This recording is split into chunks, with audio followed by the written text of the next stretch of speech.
لو جيت تسأل أي حد في الشارع تعرف إسحاق نيوتن هتلاقي الإجابة السريعة ده بتاع التفاحة. القصة اللي الناس حافظاها إنه كان قاعد وتفاحة وقعت عليه فقرر يفكر في فكرة الجاذبية. بس الدنيا ما كانتش بسيطة بالشكل ده، ولا الراجل نفسه كان شخص بسيط، ولا حياته كانت ماشية بخط مستقيم. الناس عادة بتحب تختصر الشخصيات في موقفين عشان تقدر تتعامل معاه بسهولة. نرجع لأول السطر. اتولد نيوتن سنة 1642 في قرية صغيرة في انجلترا. اللي بيتولد في الوقت ده غالبا بيبقى مجرد فلاح أو حرفي أو راجل بيعيش ويموت من غير ما حد ياخد باله. لكن نيوتن جه الدنيا أقل من الطبيعي، جسمه ضعيف ومفيش أي مؤشرات ليه إنه هيعيش. أبوه مات قبل الولادة، وأمه بعد كام سنة سابت الطفل واتجوزت واحد تاني وسابته عند جدته. الطفل اتربى في بيت فيه رعاية أساسية، اكل وشرب ونوم، لكن مفيش الدفء العائلي اللي بيبني نفسيه مستقره. في المدرسه الطفل ما كانش اجتماعي، ما كانش بيلعب مع حد ولا كان بينضم للتحالفات الصغيره اللي الاولاد بيعملوها، لكنه كان دايما بيسجل كل حاجه في دماغه، وكان شديد الملاحظه لكل حاجه بتحصل حواليه، وكان متفوق جدا في الدراسه. كبر نيوتن ودخل الجامعه وكان في بيئه علميه مفتوحه، لكن نيوتن ما كانش من النوع اللي بيستفيد من البيئه عن طريق نقاشات او صداقات. هو كان من النوع اللي يقفل على نفسه، كان بيذاكر لوحده، يكتب لوحده، ويجرب لوحده. وده مش دايما بيكون من صفات العباقرة زي ما الناس بتقول، ده احيانا بيكون نتيجة عدم القدرة على التعامل مع الاخرين او عدم الارتياح ليه. في الوقت ده انتشر وباء الطاعون في انجلترا، الجامعات كلها قفلت والناس رجعت قراها، ورجع نيوتن عند اهله وقعد سنتين في عزلة كاملة. والسنتين دول اللي اتقال عنهم كتير،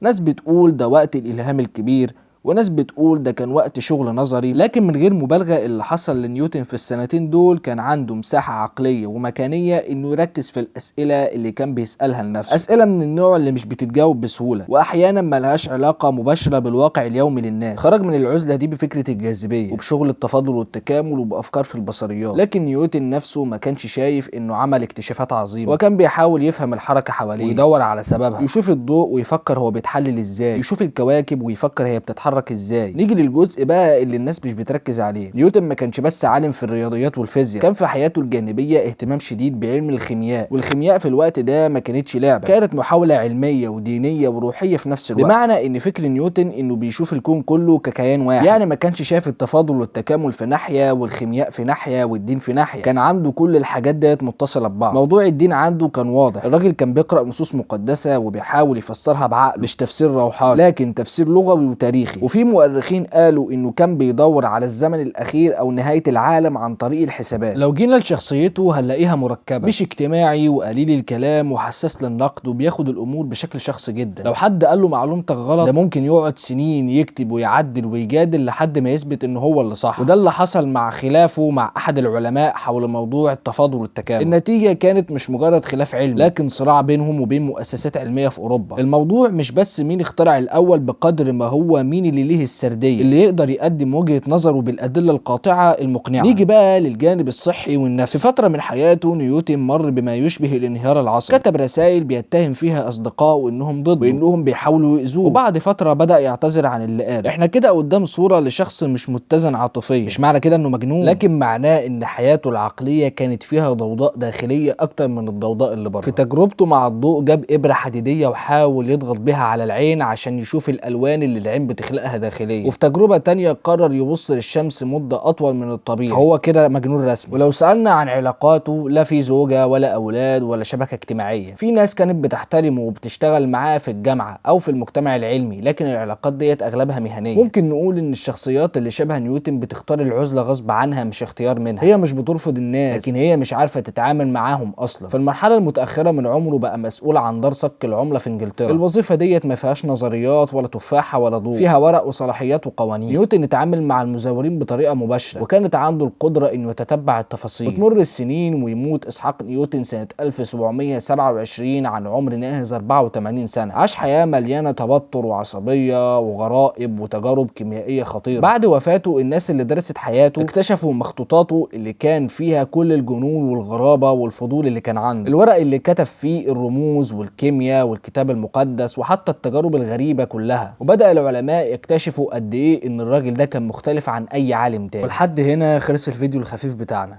لو عجبك الفيديو ما تنساش تعمل لايك وتشترك في القناة، ولو انت على التيك توك او الفيسبوك روق علينا بالمتابعة. وبس كده، اشوفكم الفيديو الجاي. سلام.